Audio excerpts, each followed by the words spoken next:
आज हम लोग चलते हैं, देखते हैं कि आज केमिकल रिएक्शन और इक्वेशन के और 10 इंपॉर्टेंट क्वेश्चन को देखते हैं, है ना। इससे पहले हम आपको 10 क्वेश्चंस बता दें तो भी काफी इंपॉर्टेंट था। अगर आपको वीडियो नहीं देखी 10 क्वेश्चन वाला तो एमसीक्यू क्वेश्चन का अवश्य वीडियो देखिए। चलिए अब हम लोग का 11 नंबर जो क्वेश्चन होता है उसको ध्यान से देखते हैं। क्या है, जब कोई पदार्थ विघटित होकर या अन्य पदार्थों से क्रिया कर भिन्न गुण वाले पदार्थों का निर्माण करता है तो उसे कहते हैं। तो ये तो आपको रासायनिक अभिक्रिया किसे कहते हैं उसका डेफिनेशन दे दिया है। तो ऑलरेडी क्या ऑप्शन बने क्या है, रासायनिक परिवर्तन, दो कह रहे हैं रासायनिक अभिक्रिया, तीसरा कह रहा है भौतिक परिवर्तन और चौथा कह रहा है इनमें से कोई नहीं। तो आपका तो डेफिनेशन याद है ना, रासायनिक अभिक्रिया जिसमें क्या होता है, दो या दो से अधिक पदार्थ मिलकर भिन्न गुण वाले एक नए पदार्थ का एक या एक से अधिक नए पदार्थों का निर्माण करते हैं, जिसे हम लोग क्या कहते हैं, रासायनिक अभिक्रिया कहते हैं। यानी देख रहे हो यहाँ बच्चे क्या हो रहा है, रिएक्शन हो रहा है और नई चीजें बन रही है। अब 12 का क्वेश्चन देखिए, वैसे पदार्थ जिनकी उपस्थिति मात्र से किसी अभिक्रिया की दर बढ़ जाती है कहलाते हैं। आप देखिए ना, एजेंट जो प्रोसेस लोग होते हैं अगर वो आ जाते हैं आपके फंक्शन में तो उस फंक्शन का क्या हो जाता है, रुतबा ही बदल जाता है, माहौल ही बदल जाता है। वैसा ही कुछ होता है आपकी केमिकल रिएक्शन में भी। जैसे कि अगर कोई मान के चलिए ऐसा पदार्थ बताइए जिसकी उपस्थिति के मात्र यानी उसके प्रेजेंट हो जाने के कारण क्या हो जाएगा, अभिक्रिया का दर बढ़ जाएगा, यानी जो रिएक्शन करने का रेट है वो हाई हो जाएगा, बढ़ जाएगा। तो उसे क्या कहते हैं, पहला क्या है उत्प्रेरक, दूसरा क्या है ऑक्सीकारक, तीसरा क्या है अकारक और चौथा क्या है इनमें से कोई नहीं। तो ऑप्शन नंबर हम लोग का एक जो होगा करेक्ट हो जाएगा, क्योंकि हम उसे क्या कहते हैं, उत्प्रेरक कहते हैं। जैसे यहाँ पर देखिए, यहाँ पर क्या है ब्लड एजेंट और क्या है बलिस्टर एजेंट और फिर ये रिएक्ट करेगा ना तो नॉन एजेंट जो ये सब क्या है एजेंट है। अगर इन पदार्थों को आप क्या कीजिएगा किसी रिएक्शन में ले जाइएगा ना तो ये रिएक्शन के रेट को ही बढ़ा देंगे। इनका काम क्या है, ये सब एजेंट है। एजेंट का काम क्या होता है, आपका काम जल्दी करा देगा। तो यही रासायनिक अभिक्रिया में भी होता है। वो क्या कर देता है, हम लोग का काम जो है जो केमिकल रिएक्शन 5 मिनट में होने वाला होता है और जैसे उसको हम लोग प्रेजेंट करते हैं, लाते हैं, उपस्थित करते हैं इसको, तो वो जो होता है 2 मिनट में ही बन जाता है। यानी स्पीड को रेट को क्या कर देता है, हाई कर देता है। कौन, तो उसे हम क्या बोलते हैं, उत्प्रेरक कहते हैं, इंग्लिश में एजेंट कहा जाता है। नेक्स्ट क्वेश्चन देखते हैं 30 नंबर। वे अभिक्रिया है जो दोनों दिशाओं में अग्रसर होती है कही जाती है। अब देखिए होंगे बहुत सारे केमिकल में रिएक्शन ऐसा साइन देखे होंगे जो दोनों साइड से होता है, तो ऐसे रिएक्शन को हम क्या कहते हैं। ऑप्शन नंबर 1 कह रहा है अनुत्क्रमणीय, 2 कह रहा है उत्क्रमणीय, 3 कह रहा है विघटन और चौथा कह रहा है इनमें से कोई नहीं। तो इसको हम लोग कहते हैं कौन सा ऑप्शन से, देखिए यहाँ पर मैंने नाइट्रोजन ऑक्साइड को क्या किया, गैस को जब आप इसको फिर रिएक्शन चलाएंगे इधर से क्या बना सकते हो, नाइट्रेट, मतलब इधर से एक नाइट्रोजन ऑक्साइड ऐसे भी बन सकता है और ऐसे भी बन सकता है। यानी ये रिवर्सिबल है, रिवर्सिबल, जिसको हम कहते हैं उत्क्रमणीय। यानी ऑप्शन नंबर 2 जो है हम लोग का करेक्ट हो जाएगा, उत्क्रमणीय रिवर्सिबल है। नेक्स्ट क्वेश्चन है, जल से होकर विद्युत धारा प्रवाहित होने पर जल का अपघटन होता है, हाइड्रोजन और ऑक्सीजन मुक्त होता है। तो हाइड्रोजन और ऑक्सीजन के मतलब रेशियो का अनुपात, दोनों के आयतनों का क्या अनुपात है। तो देखिए सबसे पहले तो रिएक्शन जानना जरूरी है कि यहाँ पर जैसे कि हमने दे दिया हाइड्रोलाइसिस करा रहे हैं, जल से विद्युत धारा, जल हो गया H2O, इसको हम लोग क्या कर रहे हैं, हाइड्रोलाइटिक कर रहे हैं, यानी विद्युत ऊर्जा दे रहे हैं। यहाँ पर हमने क्या दिया इसको, विद्युत ऊर्जा। जब इसको विद्युत ऊर्जा दीजिएगा तो ये क्या करेगा, H को तोड़ेगा, को अलग कर देगा, ऑक्सीजन को अलग कर देगा। तो बताइए इन दोनों में रेशियो क्या है? इसके 2, इसके 1। तो ऑप्शन नंबर हम लोग का क्या हो जाएगा? सी जो होगा करेक्ट हो जाएगा। क्या होगा? 2:1 हो जाएगा, है ना। ऑक्सीजन और ये तो होगा नहीं, ये गलती है, ये भी गलती है, ये भी गलता है। तो ऑप्शन नंबर क्या हो जाएगा? सी 2:1 करेक्ट हो जाएगा। नेक्स्ट क्वेश्चन, वैसी अभिक्रियाओं को जो प्रकाश को अवशोषण द्वारा घटित होती है कहलाती है प्रकाश रासायनिक अभिक्रिया, ऊष्माशोषी अभिक्रिया या ऊष्माक्षेपीय अभिक्रिया, इनमें से कोई नहीं। तो आपको पता है जिस वैसा वियोजन अभिक्रिया जो प्रकाश की उपस्थिति में होता है उसको हम लोग कहते हैं प्रकाश रासायनिक अभिक्रिया। यानी आपका option number A he correct हो जाएगा। देखिए जैसे हम यहाँ पर एक रिएक्शन करा दिए हैं, कार्बन डाइऑक्साइड को जल से रिएक्शन कराइएगा किसके प्रेजेंट में? सनलाइट के प्रेजेंट यानी प्रकाश की उपस्थिति में। तो आपका ये जो बनेगा ग्लूकोज और ऑक्सीजन, तो ये किस तरह का अभिक्रिया होता है? प्रकाशीय रासायनिक अभिक्रिया होता है। यदि हम लोग ऑप्शन नंबर 1 क्या हो गया? करेक्ट हो जाएगा। ये भी क्वेश्चन आता है फोटोसिंथेसिस प्रकाश संश्लेषण में कौन सा अभिक्रिया होता है? तो बस प्रकाशीय अभिक्रिया होता है।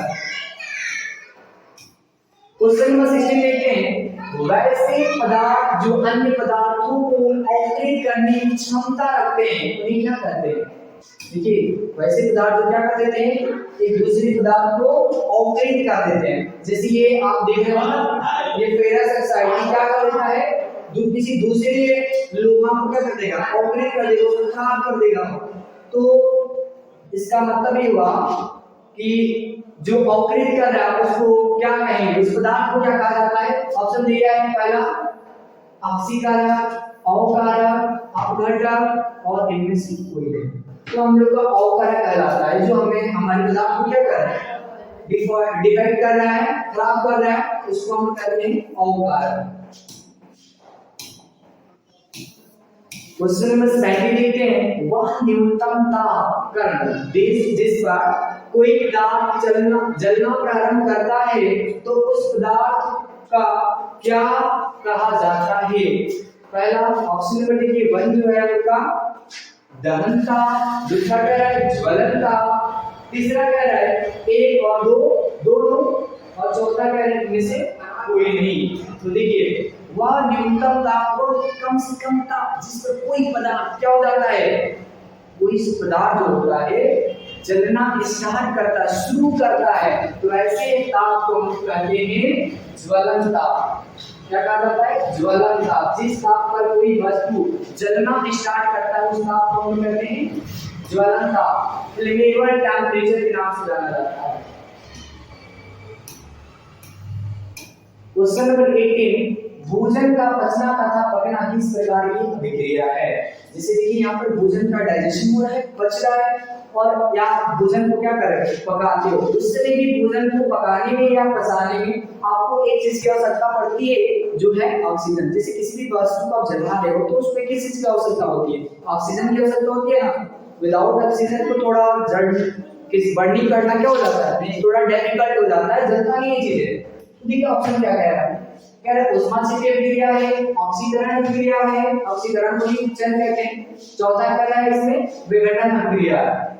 तो देखिए ध्यान से देखिए, हम लोग जब फूड पार्टिकल्स को खाते हैं तो खाने के बाद वो हमारा मतलब एलिमेंट्री किनारे में उसका पूर्ण रूप से डाइजेशन होता है, और जब वो आहार में उसको पच जाता है, चुटिया मैग्नीज पड़ता है, तो पूरा प्रोसेस बताएंगे तो लंबा भी हो जाएगा। तो इसलिए हम शॉर्टकट में समझते हैं कि वो पच गया, और पचने के बाद क्या होता है? उस भोजन का अब्जॉर्प्शन होता है, यानी अवशोषण होता है। अवशोषण होने के बाद वो जो हमारे सेल होते हैं उसको क्या कर लेते हैं? मतलब कैप्चर कर लेते हैं, ईटिंग को सोख लेते हैं, और सूखने के बाद क्या होता है? फिर उसके अंदर माइटोकॉन्ड्रिया, आपको पता है ना सेल के अंदर एक माइटोकॉन्ड्रिया होता है, और ये बचा हुआ ग्लूकोज, ये दोनों अमीनो एसिड के रूप में बचा हुआ चीजें, ये दोनों चीजें जाएगा माइटोकॉन्ड्रिया के पास। माइटोकॉन्ड्रिया के पास एक साइकिल चलता है, जिस साइकिल को हम लोग कहते हैं क्रीब साइकिल। और वो क्रीब साइकिल जब चलता है तो तो हमारी बॉडी में एनर्जी का निर्माण होता है। लेकिन क्रेब साइकिल के लिए जरूरी क्या है?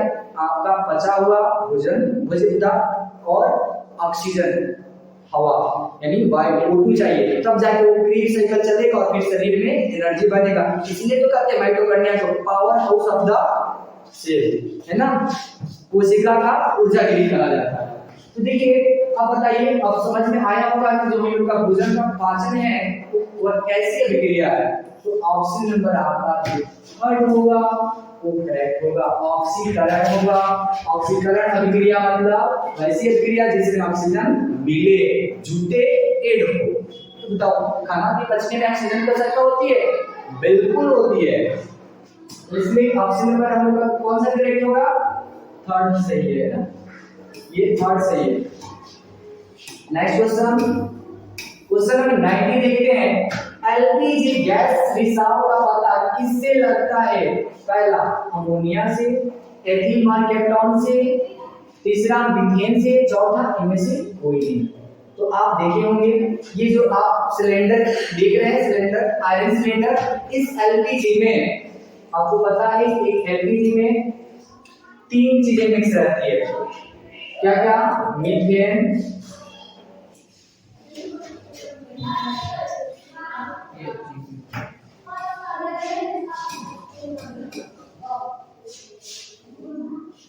मीथेन और क्या होगा?